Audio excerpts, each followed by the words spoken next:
my darling, the world has been fooling us all. For centuries, they have told us that the dragon is the epitome and the perfect symbol of masculine power, wisdom, and righteousness. But what if I told you that it couldn't be further from the truth, that the dragon throughout history has always represented and always been the epitome of the divine feminine? In today's video, we're going to break open this illusion and shatter all of the falsehoods that were meant to keep you as a woman, as a femme, as somebody in touch with their feminine energy, silent, afraid, and questioning the very power that is your birthright. And if you're new here, assalamu alaikum, merry meet, and welcome back to your daily dose of DragonFaether. My name is Azura DragonFaether, the Draconic Priestess, and today I will be your host at uncovering the mystery of how the dragon is the divine feminine. And if you guys have not seen yesterday's episode, I talk about how anyone from any faith, be it atheist, polytheist, or monotheist, can work with dragons and how you can do so. And you're definitely not going to want to miss that episode, because I really am here to remind everybody that dragons are for everyone and everyone deserves dragons. So click the cards if you missed yesterday's episode, because it might really help kind of confirm for you that dragons are indeed for everybody. But for today's video, this secret or this realization, revelation, or this understanding has come from none other than Tiamat, my matron goddess. This video is in dedication to her and her mythology and her wonderful teaching, her her archetype and her powers and what she symbolizes within the human experience. So let us jump in to how the divine feminine is actually a dragon. And just a little disclaimer for the video here, I will be using the term divine feminine and woman interchangeably as synonyms, but this video is intended for everybody who is a woman, who has a womb, who identifies as feminine or in touch with their feminine energy, who identifies as a woman or embraces their feminine energy and all that it is. If you identify as a woman, then this video is for you. So this is how we're going to move into the video. Just wanted to make it very clear for everybody who's watching. All right, so let us jump into it. All right, so here we go. The dragon is not a demon, okay? She is the divine feminine incarnate. I have my notes here because today is a really juicy topic and I don't want to miss any of these key points that I have spent my whole life learning, okay? Yes, thank you. Okay, so here we go. I found Tiamat, my matron goddess, last year in 2024 through a book that I read here on the channel called The First Sex. If you haven't seen it yet, I definitely recommend you go check out my playlist of where I read all of it. It uncovers Tiamat and postulates that God is actually a goddess. Mwah, love it. It's a beautiful, beautiful book, kinda hella racist, but it's a really good book, okay? Just, it's from a time where you had to be racist to get published. That's all I'm gonna say. Okay. Do you guys like my headdress, by the way? It's giving huge hair from Victorian era. It's giving Renaissance. It's giving off with her head, and I'm loving it. Okay. We're loving it today. Okay. But anyway, I digress. Let me jump back into it because this has been a huge ongoing theme, right? Especially with the rise of the patriarchy. And for those of you guys who may not know, the patriarchy is very new. Yes, indeed. Humanity and human civilization was originally and fundamentally always matriarchal, meaning that it was led by women. It was run by the women. The women were the counselors, the leaders, the decision makers, okay? And it was the men who basically were following that guidance, okay? And this new development of men being in charge, of men ruling the world, of men being the head of the household is indeed a very new concept. Okay, but that might be a video for another time. Anyway, we have the dark feminine is not demonic. It's not beastly and not evil, right? It is what has been done to the dragon. The image of the dragon was demonized as evil, as scary, as dark, as hellfire, as insert any awful thing ever. And that was so you as a woman would never even think to consider your darker nature. But us as women, and when we are in touch with our feminine energy, we know that the feminine energy is indeed the creative void in which births life and which all the dead return to. So, a dragon is not a slave, nor is a dragon a wild beast, but somewhere in between. A dragon is clever and wise. A dragon is creation and destruction. A dragon is life and death. A dragon is a woman. Okay, clarify for argument's sake, okay, because some people might not understand exactly, but like I said, we'll be referring to divine feminine and women as synonymous in today's episode. So just really want to make that clear, okay? We are all made up of masculine and feminine energy, and we cannot deny the divine feminine dragon within us all. This video isn't to say that men don't deserve dragons. No. This video isn't to say that the dragon cannot be a man. No. This video is simply symbolic to acknowledge the imagery and the essence of what a dragon embodies and how the dragon lives within all of us. Okay? So let us continue.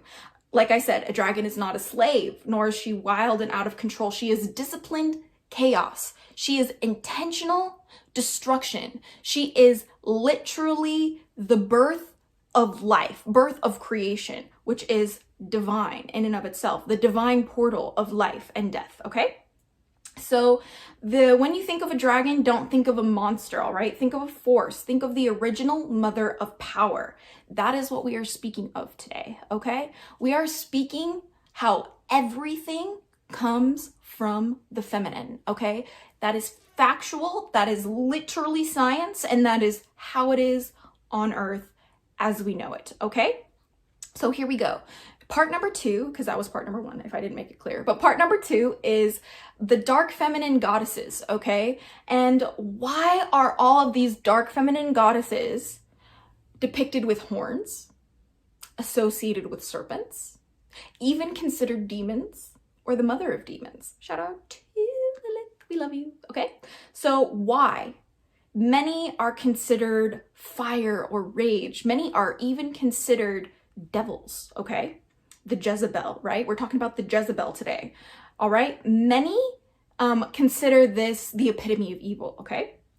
I want to illustrate how these dark feminine goddesses are already representing the quiet part out loud. They scream dragon energy. Let's talk about it. The goddess archetypes were always screaming the dragon, and let me tell you why. The dark feminine goddesses are already embodying draconic energy or dragon energy. So why are so many dark feminine goddesses associated with serpents like Lilith, Medusa, Wadjet, things like that? But also Hekate, okay? Hekate is also associated with serpents. We have the horns, right? Hathor, Hekate, Inanna, and demons, Tiamat. Again, Lilith, Lamia, Lamashtu. Again, let's talk about Kali Ma or Ma Kali. These are all different types of dark feminine goddesses that are inherently thought of as demons, okay? A lot of people, especially in the occult, will take these dark feminine goddesses and consider them demons, consider them demonic, consider them incorporate them into Satanism, into Luciferianism, into any sort of left-handed path, right? It's very common to do so. But why do all of these dragons, these divine feminine goddesses that are dragons, I didn't say it at all. I don't know anything. Okay, no, I'm just kidding. Why do all these dragons, so why am I saying it? I'm so confused. Okay, sorry guys. Why do all of these dark feminine goddesses get called evil? Or why do they embody fire and rage and storms and death and sexuality and destruction and free will and all of that, okay? Because they were never just scary, okay? They were always embodying the draconic essence, the essence of being a dragon, okay? They are screaming the quiet part out loud, which is that they embody dragon energy. They personify dragon energy. This is why the world that we live in today that is run by the patriarchy is so obsessed with slaying the dragon, because slaying the dragon is slaying the divine, free woman in her ultimate wholeness. I'm gonna let you sit with that one for a second because it's actually insane. So do you think that it's a coincidence that every woman the world fears looks like a serpent, breathes fire, shatters illusions, embraces her sexuality, and is intentional with her destruction. No, that's just dragon energy. Misunderstood, exiled, yet always present, because this is where we come from. We come from the darkness and the creation from the womb, from blood. Okay, this is all interconnected to dragon energy. All right, this brings us into part 3. Okay, so a woman in her wholeness is a dragon, and let me tell you why. A woman or human being in her wholeness embodies the dragon in every aspect: wisdom, unconditional love, fierce protection, creation, destruction, wrath, wailing, like weeping, you know what I mean? Like feeling deep emotions, life, death, blood, fire, rebirth, water, dark water, okay? Knowing, intuition, shape-shifting, etc. The full spectrum of the human feminine power mirrors the dragon perfectly, because it is the woman in all of her phases of the moon, all of the skins that she sheds as a serpent throughout the course of her cycle, okay? Every time you've loved someone enough to burn for them, that was your dragon, okay? Every time you've known something before it happened, that was your dragon, the dragon within you. Every time you rose again after they tried to silence you, that is your inner dragon, okay? That is your inner divine feminine energy, okay? And brings us to part number 4, which is dragon energy equals divine feminine, period. And women, for when we embrace the dragon within, are able to own our tears as transformational. We're able to own our rage as sacred and our fear as intuitive. We own our love as the water that makes the seeds of humanity in the dark, cold soil bloom into beautiful flowers through the dirt to reach the warmth of the sun. Our bodies are vessels for life. Our children are our sacred creations, and we would die for them. Our power is to protect what is precious and to keep the balance and the harmony for domination. And to keep the balance of harmony, not for domination and conquest. I'm going to say that last part over again because I misread it. Our power is to protect what is precious, to keep the balance and harmony of this world, of life and creation itself, not for domination and not for conquest, okay? So this is why we're going to be defining dragon energy as the divine feminine here, and how I teach my clients and how I teach my students. If you are afraid of being yourself as a woman, or as someone who is seen as feminine or identifies as feminine, or even as a man who embraces his feminine energy or his soft side, if you will, this is the dragon energy that I teach my clients and students how to embrace and embody and ruthlessly, okay? Ruthlessly take up space unapologetically. No, you don't need to be sorry. Oh, did you bump into someone? Be polite. Say, oh, excuse me. You don't need to move yourself out of the way for people. You don't need to make yourself small and palatable. You don't need to make yourself fit into anywhere. Look what I'm wearing, okay? Do you think that I show up like this because I want attention? I show up like this because I'm comfortably myself. You can do whatever you want with the rest of that.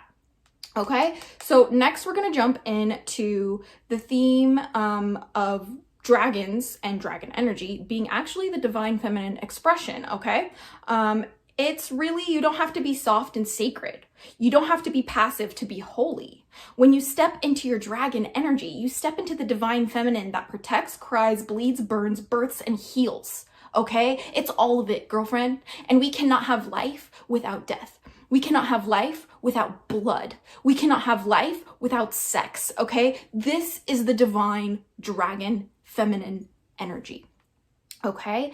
And this is step number 5 to close out today's video. These are some action steps for you. Do you struggle connecting to your inner dragon? Do you struggle connecting to your divine feminine energy? Do you struggle embracing the dark feminine aspects of who you are that are screaming to be heard, that are screaming to be expressed, that are screaming to be embraced?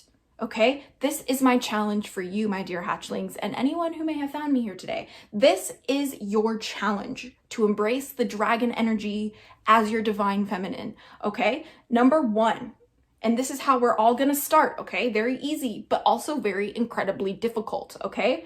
Your confidence, we're gonna embrace this divine feminine energy, we're gonna embrace this dragon energy, we're gonna embrace this dark feminine energy through exercising our right to say no. Oh, bestie, okay? So you're going to start saying no confidently, and you're gonna be absolutely terrified when you first start, my love, okay? So here we go. It says, here we go. All right, so we're gonna start exercising saying no.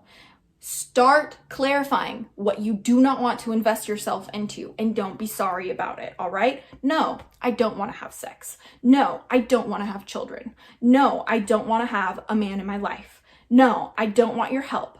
No, I don't need to help you. I don't want to help you, right? No, I do not want to regulate your emotions.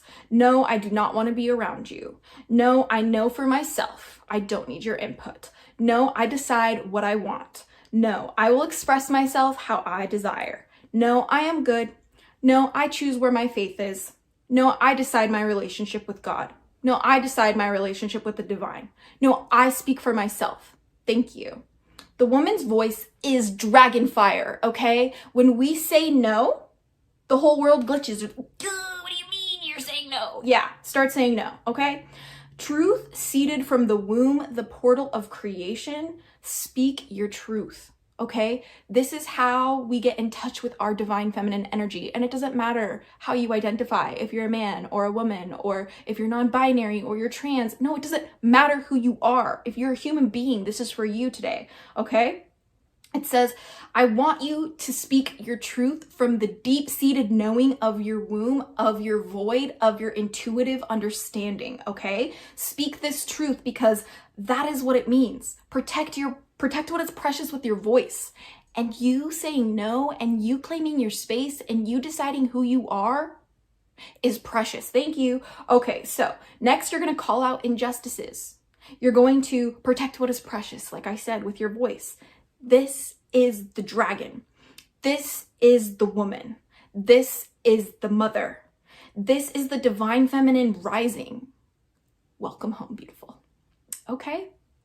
This is something I need you guys all to understand. If you do not understand my content, if you do not like my content, if you do not think that what I have to say is relevant or anything like that, this is truly where I'm coming from, okay? I walk a path to please my Lord Allah subhanahu wa ta'ala. And Tiamat, who I call my matron goddess, is genuinely just the symbol and the representation and the divine mother who would never abandon me, who would always show up and defend her child religiously, relentlessly, and never, ever, ever sacrifice anything else to oppress her children, to abandon her. No. The divine mother, the divine dragon that is there to defend her precious hatchlings, okay? That is the mother energy I'm tuning into when I talk about Tiamat as my matron goddess, because I have really struggled with relationships with women in my whole life, especially with my mother. And while it's getting better now, while I was growing up, it was pitiful. Okay, it was so hard, very difficult to even understand what it means to have a mother. I still struggle, and Tiamat represents this for me. And when I need a mom and I need to go to a mother figure in a way that I can't do with anyone I know, including my own mother, I cry to Tiamat. You know, I call it how it is. I say things the way I want to. I bleed. I transform when I speak to her, okay? And in her myth, she was only a mother in her myth, defending her children. She was frustrated that after she birthed all these gods, they were, you know, fighting, bickering about who had the power. And when they heard that they wanted to slay the parents, and Apsu was like, I'm gonna kill them. And then Apsu was slain in tandem. This is when Tiamat retaliated as any good mother would do. She was willing to create whatever monster, whatever dragon, whatever god she needed in order to bring back justice and avenge her dead children. okay? Her story in myth is so sacred to the sacrifice of the womb, the sacrifice of the woman, the sacrifice of the divine feminine. So much so that her body was slain, giving us the earth and the heavens, and her tears made the Tigris and Euphrates river. What a glorious story of the greatest mother that there ever was. So I hope you guys enjoyed my video today. I love Tiamat with my whole entire soul, okay? I thank Allah subhanahu wa ta'ala for Tiamat every single day. And Tiamat always tells me, and this is really the only thing she ever says to me, okay, is that no dragon, no deity, no spirit above me, but no God worthy of worship but Allah subhanahu wa ta'ala. And this is where I'm coming from in my practice and in my craft. And when I share my story with you on this channel, this is who I am. And this is how I walk this world. And this is how I've come to understand it through my studies, through my lived experience, and of course, through the symbolism of my matron goddess Tiamat. The dragon is the divine feminine. Wake up. And you're not going to want to miss tomorrow's episode because I always am bringing in some amazing secrets for you. Tomorrow's episode is going to be a little surprising, so you're definitely going to want to tune in, and you're definitely going to want to learn a little bit more about it because we will be talking about Islam and as Muslim and being like a Muslim witch, because that's what we do here on Friday on the channel, okay? We have Faith Fridays, all right? So I will see you back tomorrow for Faith Friday. Don't forget to check out the Dragon Magic Week 101 playlist, or excuse me, the Dragon Magic 101 playlist that has Dragon Week in it that we did last week. Thank you guys so much for all your support on Dragon Week. This is kind of a way to end Dragon Week, but also transition back into your regularly scheduled uploads for the week before we get into our next Dragon Week next month. I'm very excited about it. If you did not know, I'm loving it. But I just wanted to share this with you guys today, as this is probably one of the most important truths that I've discovered in my path.